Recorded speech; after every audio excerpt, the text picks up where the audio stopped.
اور 2002 کے الیکشن میں پاکستان کی قومی اسمبلی میں جماعت اسلامی کے 28 ممبران تھے اور ملا جلا کر سینٹ اور صوبائی اسمبلیوں کے ہماری پارلیمانی اسٹرینتھ 70 کی تھی. تو اس لحاظ سے ہم عوام کے اندر ہے. جہاں تک اس بات کے حق کا تعلق ہے تو یہ حق احتجاج ہر ایک کو حاصل ہے, آئین پاکستان دیتا ہے. اس کے مطابق اپنے مطالبات, ان کے لیے آواز اٹھانا, اس کے لیے لے کے نکلنا لوگوں کو, اس حد تک بات بالکل ٹھیک ہے. اسی طرح سے جو ایجنڈے کی بات ہے اس پہ بھی میں بعد میں کروں گا بات کہ جی وہ بھی ٹھیک ہے. نہیں پراچہ صاحب سوری آپ کی بات کاٹوں گا, مجھے اپنے دوسرے گیس کی طرف بھی آنا ہے. نہیں سر, یہ نہیں کہہ رہا کہ ان کو احتجاج کا حق بالکل ہے, ان کو احتجاج کا حق, ہماری آئین کے تحت سب برابر ہیں, سب کو حق ہے احتجاج کا. لیکن سر یہ کہنا کہ وہ بغیر کسی ووٹنگ پروسیس کے, بغیر اپنی سیاسی تنظیم کو باقاعدہ طور پہ فعال بنائے ہوئے, اس مذہبی تنظیم کو استعمال کرتے ہوئے اگر وہ یہ کہہ رہے ہیں کہ وہ ایک ایجنڈا سامنے رکھ رہے ہیں, پروٹیسٹ کا تو حق ہے, لیکن اس ایجنڈا کو ایک الیکٹڈ مقننہ کو کھلانا, کیا یہ ان کا حق ہے؟ نہیں, میں یہی بات مکمل کر رہا تھا کہ یہ قطعاً نہیں ہے کہ آپ اگر کوئی فرد بھی, کوئی جماعت بھی لوگوں کو جمع کر لے تو پھر اس کے بعد کہے کہ اب اس بات کو تسلیم کر لیں.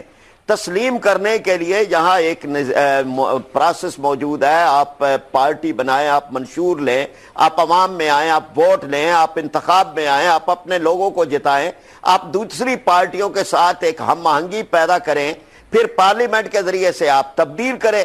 اور یہ کرنا چاہیے, لیکن اس کو کرنے میں اگر ہم مخاطب کریں فوج کو اور انہیں کہیں کہ ہمارے انقلاب کا ساتھ دیں تو یہ فوج کے ساتھ بھی زیادتی ہے اور پارلیمنٹ کے ساتھ بھی اور عوام کے ساتھ بھی. ٹھیک ہے شاہ صاحب, جو بھی بڑا جلسہ کر لے اس کو پھر حق ہے کہ وہ گورنمنٹ کو ڈکٹیٹ کرے, بشمول آپ کے, بشمول کسی بھی اپوزیشن جماعت کے. بسم اللہ الرحمن الرحیم. میں آج آپ کے پروگرام میں لگتا ہے پہلی دفعہ ہوں. Thank you for coming. اور دوسری بات یہ ہے کہ اگین لکیلی پراچہ صاحب موجود ہیں اور میں اپنے جذبات کمیونیکیٹ کروں گا, کیونکہ جب میں ریسپریٹر پہ تھا, بم دھماکے سے اڑا تھا, اور اس وقت قاضی صاحب کا میرے سراہنے پر کھڑا ہونا اور میں ہوش میں نہیں تھا, مجھے گھر والوں نے بتایا. اور میں سمجھتا ہوں کہ سیاست کے اندر بہت کم لوگ ہوتے ہیں, کیونکہ بڑی مشکل سے ہمارے ملک میں شخصیات ڈیولپ ہوتی ہیں.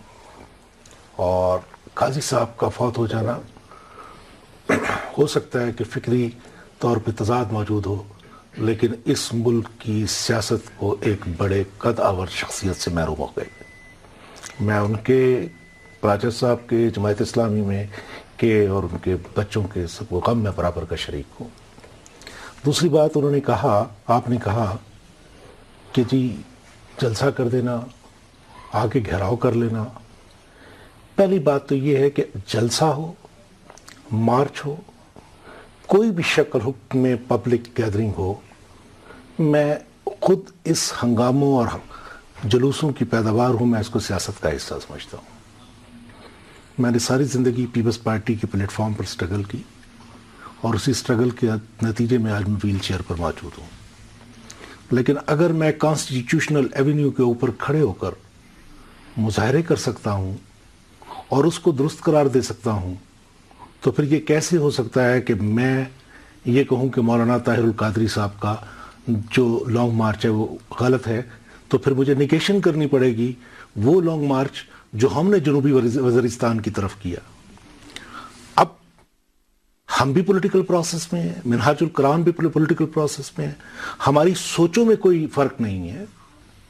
یہ کون سے پولیٹیکل پروسیس میں ہے سر؟ ان کی خیر ان سے اس سے بڑا پولیٹیکل پروسیس کیا ہو سکتا ہے کہ آپ کینیڈا سے آئیں, اپنے ٹرمز ڈکٹیٹ کرنے کی کوشش کریں اور اسلام آباد پہ دھرنا. دیکھیں میری بات سنیں, اگر کینیڈا سے آئے ہیں تو کوئی آنا جرم ہے, یہ ان کا ملک نہیں ہے. نہیں سر, وہ سیاست کیا ڈبل شہریت, یہ کوئی بات تو نہیں ہے نا کہ ایک آدمی اگر یہاں چلا گیا ہو اور اس نے وہاں کی شہریت لے لی ہو تو اور وہ سیاست کا حصہ تو نہیں ہو سکتے نا جب تک وہ شہریت نہیں چھوڑتے. لہٰذا یہ پولیٹیکل پروسیس کا حصہ ہونا, وہ اپنی تنظیم فعال کرتے ہیں, اعلان کرتے ہیں. یہ آپ بالکل نہیں کہہ سکتے کہ وہ الیکشن کے اندر وہ ملک کے اوپر رائے نہیں دے سکتے. باقی یہ منہاج القرآن کے لوگ بیٹھے ہوئے ہیں, جی جی میں یہ اس پر اپنا موقف اختیار ٹھیک ہے. یہ سردار صاحب, یہ بہت شکریہ آپ نے بھی ہمیں جوائن کیا. یہ آپ کے بہت ساری چیزیں جو ہیں وہ تضادات میں شامل ہیں. پہلے دن جب قادری صاحب آئے تھے تو انہوں نے اپنا پورا فائنل مینیفیسٹو رکھا ان کے مطابق وہ بڑا ڈیٹیلڈ ایک لمبی تقریر تھی. اس کے اندر انہوں نے کہا کہ جی کوئی حرج نہیں, آئین کے اندر کوئی اس پہ قطغن نہیں کہ کیئر ٹیکر سیٹ اپ جو ہے اس کو لمبا کر دیا جائے. پھر اس سے ذرا پیچھے ہٹ کے جب انہوں نے 9-0 پہ خطاب کیا تو ذرا ریسٹرکٹڈ, ان کو بس الیکشن کمیشن کو ٹھیک کرنا تھا, وہ بھی ان کا فائنل منشور تھا. اب وہ کہہ رہے ہیں 10 جنوری کو فائنل منشور لانچ کریں گے. سر رحمان ملک صاحب سے ملتے ہوئے انہوں نے کہا کہ جو بڑے, اگر وزیر اعظم بشمول بڑے کیبنٹ کابینہ کے لوگ ہم سے مل لیں تو ہم مذاکرات کے لیے تیار ہیں. سر آپ کون ہوتے ہیں مذاکرات کرنے کے لیے حکومت کے ساتھ؟ دیکھیں, بسم اللہ الرحمن الرحیم, آپ کا شکریہ. میں بھی پہلے اس بات سے, اس ترانے سے پہلے شاہ صاحب کی طرح میں محترم قاضی حسین احمد صاحب کے انتقال پہ, ان کا آپ کے وصال پہ, آپ کی جماعت, آپ کی پوری قوم, میں سمجھتا ہوں کہ ایک بڑی شخصیت سے, درد دل رکھنے والے اور اتحاد امت کے ایک عظیم داعی سے ہم محروم ہو گئے. اللہ پاک ان کے اولاد کو, ان کے بچوں کو صبر دے اور ان کے درجات بلند کرے. آپ نے بات کی ہے کہ ڈاکٹر صاحب کوئی ایک فرد کا نام نہیں ہے, ان کے پیچھے لوگ ہیں اور 32 سال سے وہ کام کر رہے ہیں, لوگوں کو شعور دینے کی بات کر رہے ہیں. اور الیکشن کے اندر ہم پہلے رہے ہیں, الیکشن ہم نے لڑے ہیں. انتخابی نظام کی انہی قباحتوں کی وجہ سے ہم نے اس انتخابی نظام سے علیحدہ ہوئے کہ جس کے اندر معیار یہ ہے کہ جس کے پاس کروڑوں روپیہ ہے, جس کے پاس برادری ہے, جس کے پاس دونس ہے, داندلی ہے, تھانہ کچہری ہے, وہ اس الیکشن کے اندر کوالیفائی کرتا ہے اور وہ آگے جا کے لڑتا ہے. نتیجہ کیا ہوتا ہے کہ بہت سے نظریاتی, مخلص, دیانتدار, پڑھے لکھے لوگ اس الیکشن کے حوالے سے قومی معاملات سے بالکل لا تعلق ہو جاتے ہیں. تو ڈاکٹر صاحب نے ایک بڑی سادہ سی بات کی ہے کہ آئین اور دستور کے اندر رہتے ہوئے کچھ ایسی تبدیلیاں, یعنی الیکشن جو پروسیس ہے اس کے اندر کی جائیں, جو اصلاحات کی جائیں, یہ ساری جو ان کی جو شرائط ہیں وہ رکھنے کے وہ حقدار اپنے آپ کو کیسے سمجھتے ہیں؟ نہیں تو یہ جمہوری حق ہے, کیوں نہیں ہے, ان کے ساتھ لوگ ہیں. حکومت کو ڈکٹیٹ کرنا, زور بازو کہ ورنہ میں 4 ملین لوگ لے آؤں گا, وہ اس کو اپنے آپ کو حقدار یہ جمہوری حق ہے ڈاکٹر صاحب کا. جس طرح بے نظیر صاحبہ نے لانگ مارچ کی ہے, نواز شریف صاحب نے کی ہے, قاضی صاحب دھرنے دیتے رہے, لیکن کیا ہمارا حق نہیں ہے کہ ہم اپنے مطالبات کے لیے الیکشن 70 دن دور نہیں ہوتے نا, تو بالکل حق ہوتا اگر آپ لوگوں کو الیکشن میں انفیئرلی ٹریٹ کیا گیا ہوتا. الیکشن میں آپ نے حصہ نہیں لینا, کیئر ٹیکر پرائم منسٹر قاضی صاحب نے نہیں بننا, آپ لوگ پھر کرنے کیا ہے؟ نہیں دیکھیں, ہم نے یہ نہیں کہا کہ الیکشن میں ہم حصہ نہیں لیں گے. ہم اس نظام کی تبدیل کرنے کے حوالے سے کہ جس میں صلاحیت اور دیانت اور امانت کے لیے بھی رستہ کھلے, تو جب یہ تبدیلی ہو جائے گی تو ہم کوئی الیکشن کے خلاف نہیں ہیں, جمہوریت کے خلاف نہیں ہیں. ہم اس وقت فیصلہ کریں گے جب تبدیلی آئے گی. اس وقت اس نظام کے اندر رہتے ہوئے کسی دیانتدار شریف کے لیے, شریف آدمی کے لیے کوئی جگہ نہیں ہے. آپ خود دیکھ لیجئے معاشرے کے اندر جو صورتحال ہے کہ لوگ جو ہے نا وہ پڑھے لکھے دیانتدار آدمی کو الیکشن سیاست سے دور رکھنے کا مشورہ دیتے ہیں, کیونکہ اس کے لیے کوئی جگہ نہیں, کروڑوں روپیہ اس کے پاس نہیں ہے. تو ہم اس چیز کو ختم کرنے جا رہے ہیں. اور دوسری بات یہ ہے کہ نگران گورنمنٹ جو ہے وہ ایسے صاف ستھرے, باعتماد اور یعنی اچھے لوگوں پر مشتمل ہو کہ جس کے اوپر اعتماد کیے جا سکتے ہیں. اور وہ صرف 2 جماعتوں آپ کو جمہوریت کے دوران یاد آیا نا سر؟ تو جمہوریت ظاہر ہے, یہ بھی جمہوری حق ہے ہمارا. اب آپ کہتے ہیں جی کہ یہ پراپر ٹائم نہیں ہے. اگر 2 سال پہلے آ جاتے تو کہا جاتا جی یہ ٹرم پوری نہیں ہونے دی جا رہی. تو یہی ہم سمجھتے ہیں, اگر آپ کامیاب ہوتے تو کہا جاتا. یہ تو آپ ایک مارچ کرنے جا رہے ہیں, یہ آغاز ہے جی انشاءاللہ. صحیح. پراچا صاحب 28 سیٹیں آپ لوگوں نے جیتی ہیں ایک ڈکٹیٹر کے ٹرم کی شروعات میں. متحدہ مجلس عمل جس کو لوگ مولانا ملٹری الائنس بھی کہتے تھے, سر آپ بھی سمجھتے ہیں, آپ بھی اس رائے سے متفق ہیں کہ اس نظام کے اندر صحیح لوگوں کا اوپر آنا جو ہے وہ اب ممکن نہیں ہے؟ پہلے تو میں یہ اصلاح کر دوں کہ یہ ملا ملٹری الائنس لوگ کہتے ہیں, غلط کہتے ہیں. اب اس کو دہراتے رہنے سے کوئی فائدہ نہیں ہے. ہم نے ووٹ لیے ہیں, لوگوں میں رہے ہیں اور الیکشن کمپین کی ہے. ہماری کوئی سیٹ چیلنج نہیں ہوئی. کسی نے یہ نہیں کہا کہ جی آپ جو ہے وہ ایک دھاندلی کر کے جیتے ہیں. ٹھیک سر, جواب دینا سر. میں اس کی طرف اس میں یہ ہے کہ میں یعنی یہ سمجھتا ہوں کہ یہ جو چیزیں ہیں ان کی تو اصلاح ہونی چاہیے. یہ ہم بہت پہلے سے کہہ رہے ہیں. ہم متناسب نمائندگی کا مطالبہ کرتے ہیں. ہم کہتے ہیں 62-63 پر عمل درآمد ہونا چاہیے. ہم یہ کہتے ہیں کہ جاگیردارانہ طرز سیاست جو ہے یہ اس کو ختم ہونا چاہیے. اس ملک کے اندر ایک عام شریف آدمی نہیں جیت سکتا. اس کی استطاعت جو ہے وہ نہیں ہے کہ وہ کروڑوں اربوں روپے لگا کر الیکشن کے اندر حصہ لے.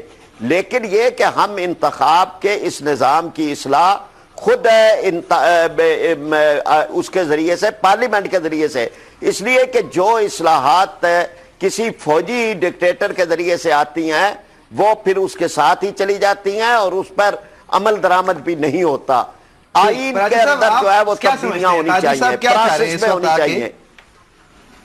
جی قادری صاحب اس وقت آ کے کیا چاہ رہے ہیں؟ یہ قادری صاحب جو ہے وہ بہرحال جو بیان کر رہے ہیں، ان کے نمائندے انہوں نے بیان کیا ہے، لیکن یہ کہ ہم ان سے یہ کہتے ہیں کہ اگر آپ یہ سب کچھ چاہتے ہیں تو آپ انتخاب میں آئیں، آپ پارٹی بنائیں، آپ لوگوں کے پاس آئیں، آپ ووٹ لیں اور ووٹ کی اسٹرینتھ کے ساتھ آپ اسمبلی میں پہنچے. اور اس وقت ہم بھی اسی ایجنڈے کے ساتھ ہیں، باقی بھی کئی جماعتیں، وہ ہم مل کے ایک راستہ نکالا جا سکتا ہے. لیکن وہ کہتے ہیں کہ موج ہے دریا میں اور بیرون دریا کچھ نہیں. اس طرح کے نعرے ماضی کے اندر بھی لگتے رہے ہیں. یہ احتساب پہلے، انتخاب بعد میں، سیاست، ریاست، یہ ساری چیزیں ہوتی رہی ہیں اور 33 سال ہم نے اس میں گزارے ہیں انہی نعروں کے سائے میں. ٹھیک، ایک بریک لینی ہے، بریک کے بعد ہم منہاج القرآن کا بھی موقف لیں گے اور پی ٹی آئی جو کہ یہ کہ یہ پورا جو منہاج القرآن نے مینیفیسٹو سامنے رکھا ہے وہ پورا پی ٹی آئی کا ہی نظریہ ہے. عمران خان صاحب نے یہ ٹی وی پہ آ کے بھی کہا ہے. لہٰذا پی ٹی آئی اور منہاج القرآن میں محض فرق یہ رہ گیا کہ پی ٹی آئی اس وقت بھی ووٹرز کو حق سمجھتی ہے، ووٹرز کا حق رائے دہی کو اہم سمجھتی ہے. اس کے بعد ہی وہ سمجھتی ہے کہ وہ جیتے گی، وہ سمجھتی ہے سویپ کرے گی. جبکہ منہاج القرآن سمجھتی ہے کہ ایسا ممکن نہیں ہے. صاف سنجیدہ لوگ، مڈل کلاس لوگ سامنے نہیں آ سکتے. 62-63 کا جو حوالہ دیا جا رہا ہے، اس پہ جتنے وکیل ایکسپرٹ سپریم کورٹ کی ججمنٹ کے بھی مطابق 62-63 کا فیصلہ آپ اور میں نہیں کر سکتے. کوئی صادق ہے یا امین ہے. اس کا ایک سمپل میتھڈ ہے، اگر کسی کا لون ڈیفالٹ پروو ہو چکا ہے تو اس کے خلاف آپ پروسیڈنگ کر دیجئے کہ جی ان کی صداقت جو ہے وہ ذرا وانٹنگ ہے. اور 62-63 کا آئین میں ہونا ایک الگ بحث ہے کہ آپ ایک معیار جس کا تعین قانون نہیں کر رہا، جس کا تعین جو ہے وہ آپ ایک کیریکٹر، مورل کیریکٹر سے کر رہے ہیں، اس کا پھر معیار طے کون کرے گا. آپ دیکھ رہے ہیں اسلام آباد سے، اس میں بات ہوگی بریک کے بعد.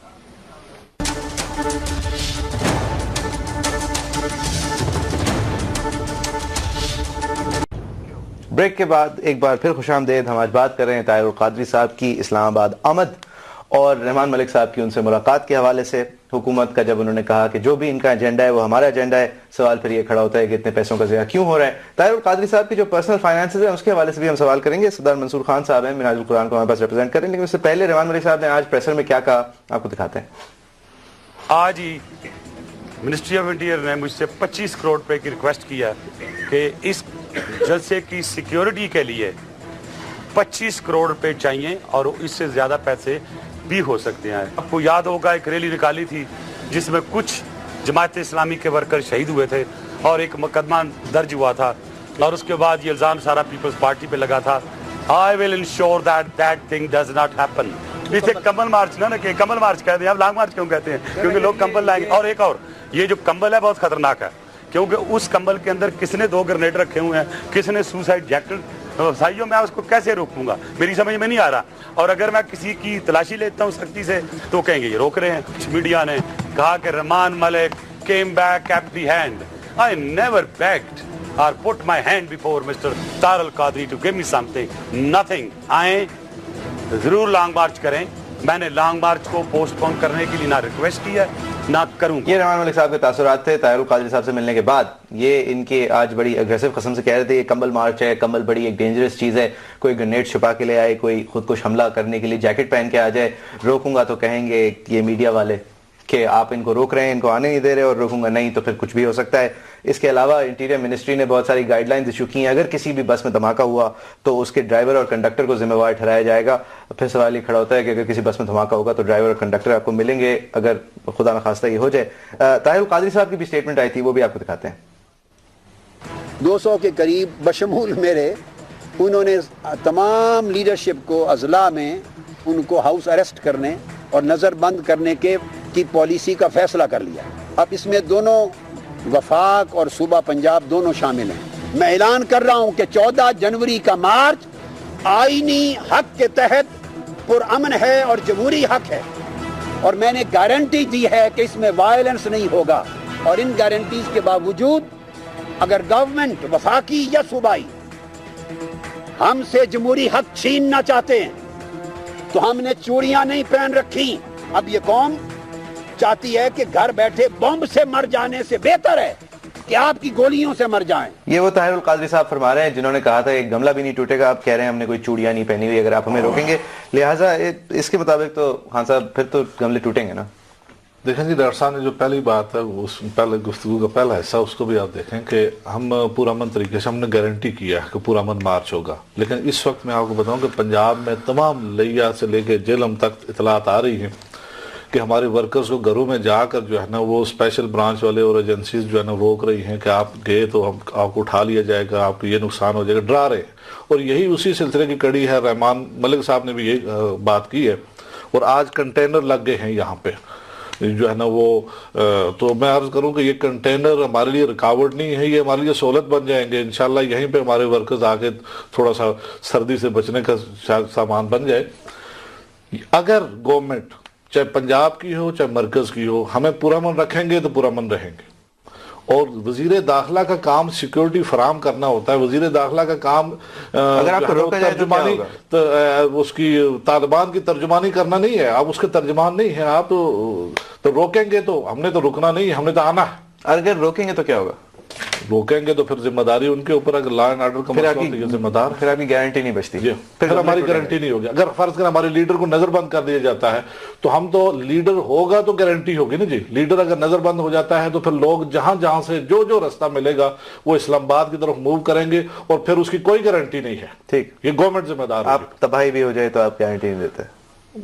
ظاہر ہے ہم کس طرح گارنٹی, گورنمنٹ کی ذمہ داری. شاہ صاحب آپ نے سیاست کری ہے, سیاست پڑھی ہے, کبھی سنا ہے تحریر اسکوائر کوئی بنانے آ رہا اور وہ پرامن بنے اور پھر وہ پرامن ہو کے وہ سب ان کا مطالبات بھی پورے ہو جائیں اور گملہ بھی نہ ٹوٹے اور کچھ بھی نہ ہو؟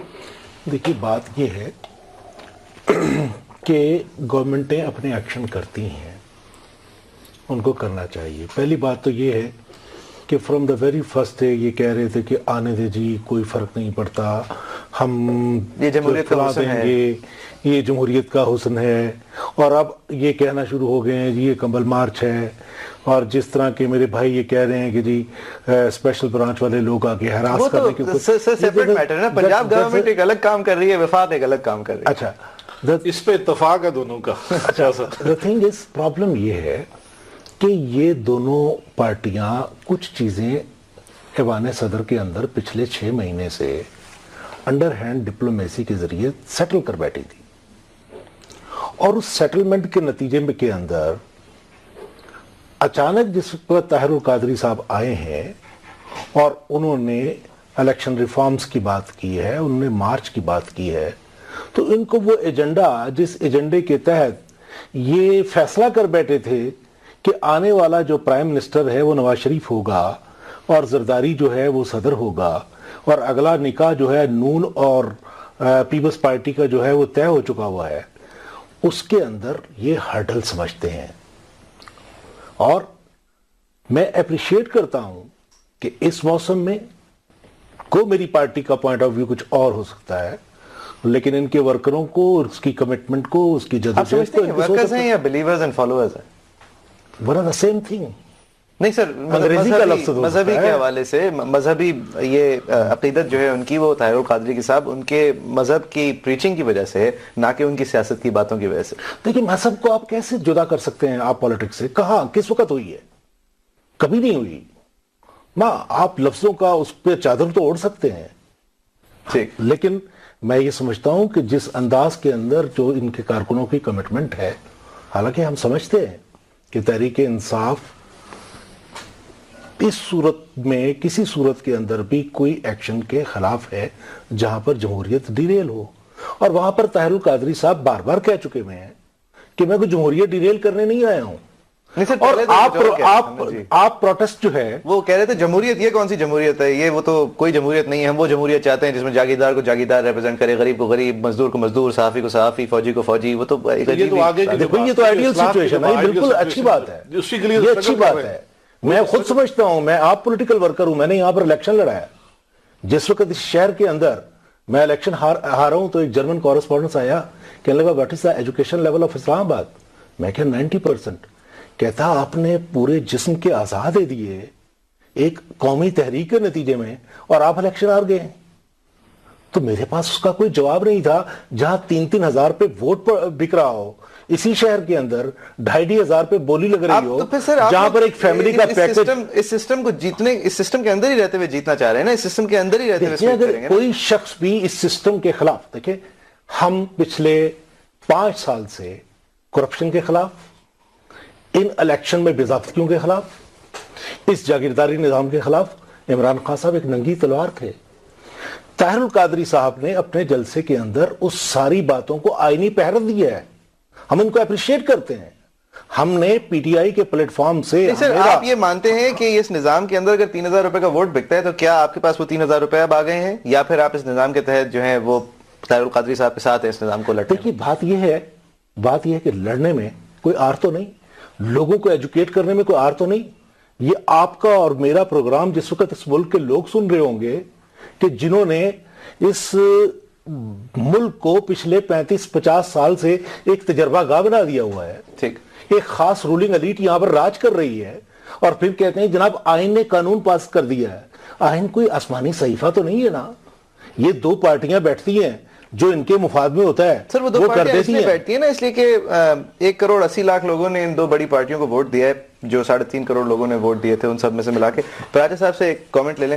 پراجا صاحب آپ سمجھتے ہیں سر یہ تھوڑا سا یہ سپوائلر کا رول ہو رہا ہے اس وقت, اور پی ٹی آئی کا یہ کہنا کہ یہ سب ٹھیک ہی کہہ رہے ہیں لیکن وہ الیکشنز میں بلیو کرتے ہیں, اور منہاج القرآن الیکشنز کے حوالے سے یہ کہہ تو رہی ہے, لیکن الیکشن کمیشن کے ریفارمز کا اس وقت یہ چیز لے کے آنا, اس وقت یہ منشور اور یہ مینیفیسٹو لے کے آنا, اگر اس کو یہ کہا جا سکتا ہے, آپ سمجھتے ہیں کہ اس کے اندر سے کوئی کنسپیریسی, کسی سازش کی کوئی بو آ رہی ہے؟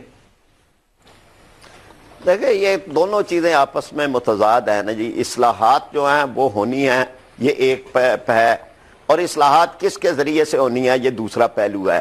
اصلاحات تو ہونی ہے, اگر کوئی بھی ہے تو ان کو ہونا ہے آئین کے اندر تبدیلی ہونی ہے پارلیمنٹ کے ذریعے سے, اور اس کے ساتھ یہ کہ یہ جو تبدیلیاں ہونی ہیں ان تبدیلیوں کے لیے پارلیمنٹ کے اندر نمائندوں کا پہنچنا ضروری ہے کہ جو اس کو تبدیل کروائیں.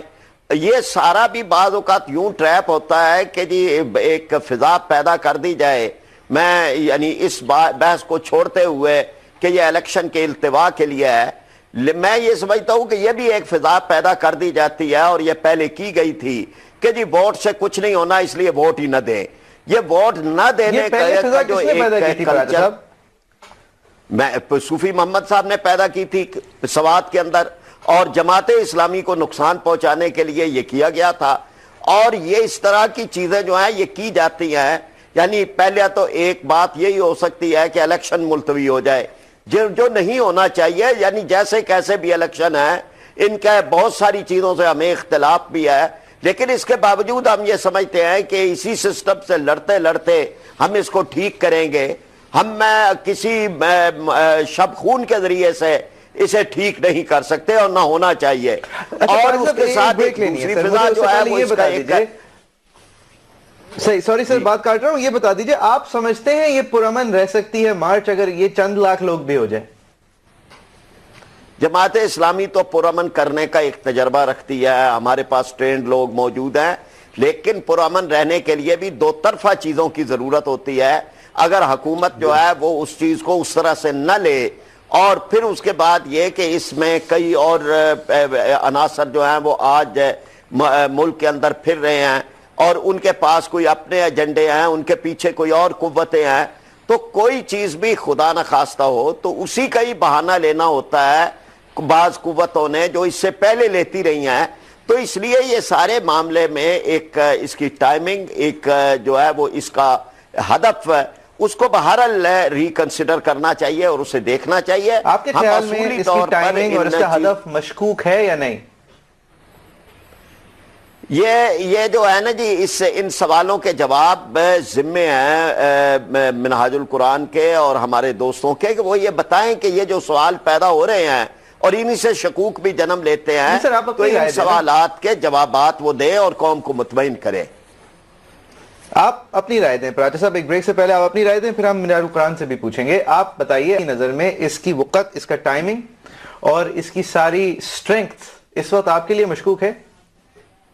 جو جن کو مخاطب کیا گیا ہے کراچی کے جلسے میں کہ پہلے آپ لے کے آتے رہے ہیں اپنی مرضی کا فوجی انقلاب اور مارشاء اللہ اب ہمارے انقلاب کا ساتھ دیں، تو کیا اس کا مفہوم ہے؟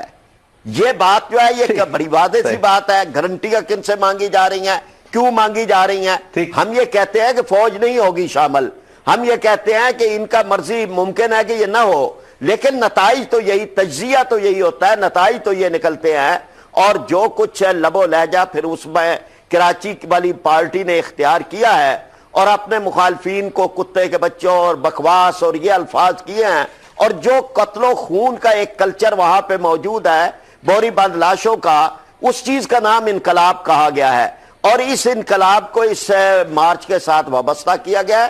تو بہرحال یہ سارے سوالات ہیں اور ان سوالات کے مطابق یہ محسوس ہوتا ہے کہ اگر تو وہی ماڈل ہے کہ جو کراچی کے اندر ہو رہا ہے انقلاب کا، تو اس ماڈل کے ذریعے سے کیا انقلاب آنا ہے، کون سا آیا ہے، اور اس کے نتیجے کے اندر ملک کہاں پہنچے گا اور کون سا ڈرون حملہ ہونا ہے، یہ ساری چیزیں جو ہے جس کے کل پرزے ابھی تلاش کیے جا رہے ہیں ڈرون حملے کے، تو وہ سیاسی ڈرون حملہ جو ہے وہ کیا ہے، اور اس کا حصہ یہ ہے اپنا ہمارے بھائی طاہر القادری صاحب، تو یہ کس چیز کا حصہ بن رہا ہے، یہ کون سے ڈرون حملے کا حصہ بن رہے ہیں، یہ کس انقلاب کا حصہ بن رہے ہیں، یہ کیا چیز ہے؟ ٹھیک پراجا صاحب ایک بریک لینی ہے. پورے اس کانورسیشن میں لیا جائے کہ اگر آپ نے رخ جماعت اسلامی کی طرف کیا ہوتا اور ایم کیو ایم کی طرف نہ کیا ہوتا تو شاید یہ والی کرٹیک آپ کی طرف نہیں آ رہی ہوتی، کچھ اور کوٹے سے آ رہی تھی. ایک بریک لینی ہے. سر بریک کے بعد ہم بات کریں گے سردار مسعود خان صاحب سے، منہاج القرآن کے ریپرزینٹیٹیو ہیں. Back with you after break.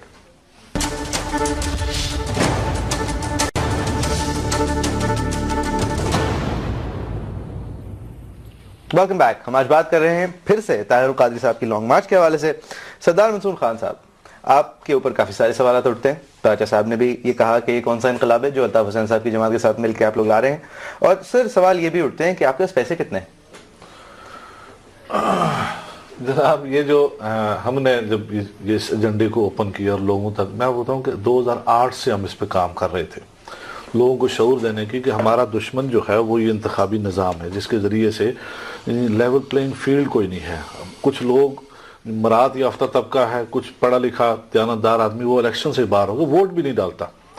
تو یہ بہت بڑی خطرناک سچویشن، بہت بڑا المیہ ہوتا ہے کہ جب پڑھا لکھا دیانتدار سمجھدار آدمی ووٹ ڈالنے کے لیے بھی ووٹ اس پہ نہ جائے. ایک تو بات یہ ہے، تو میں کہتا ہوں اگر 1 لاکھ بندہ بھی آ جائے تو بہت بڑی بات ہے. اور سلام ہے. ڈاکٹر اسرار شاہ صاحب، سردار منصور خان صاحب، فرید پراچا صاحب، آپ تینوں کا بہت بہت شکریہ. ویوز آپ کے دیکھنے کا بہت شکریہ. فیس بک.com/اسلام آباد سے .cnbc پہ جا کے آپ کامنٹ کر سکتے ہیں. شاہ صاحب نے آخر میں کہا کہ یہ اگر 40,000 لوگوں کی گنجائش ہے، لاکھ لوگ آ جائیں. دیکھیں اس میں ایک ڈراؤنی سی بات یہ ہے کہ اگر سب لوگ بغیر سرچ ہوئے اسلام آباد آ جائیں، کمبل اوڑے ہوئے ہوں، سیکیورٹی رسکس ہیں، اس کو ایک گولڈن اپرچونٹی سمجھا جاتا ہے. جو بھی آنا چاہے آ جائے، پھر بعد میں ٹھہر جائے. ملک کے اس وقت ایسے حالات نہیں ہیں کہ آپ یہ ایگزیبیشنز کے اندر اپنے کانسٹیٹیوشن ایونیو پہ، ٹھیک ہے حق ہے سب کو حق ہے اپنا دھرنا کرنے کا، چاہے ان کے پاس پیسے جہاں سے آئیں ان سے پوچھنا ہمارا حق ہے، لیکن کچھ سیکیورٹی بھی ہوتی ہے، کچھ تھریٹس بھی ہوتی ہیں. اس کے حوالے سے ہم آئندہ بھی شوز میں بات کرتے رہیں گے. Thank you very much for watching. We'll be back with you tomorrow.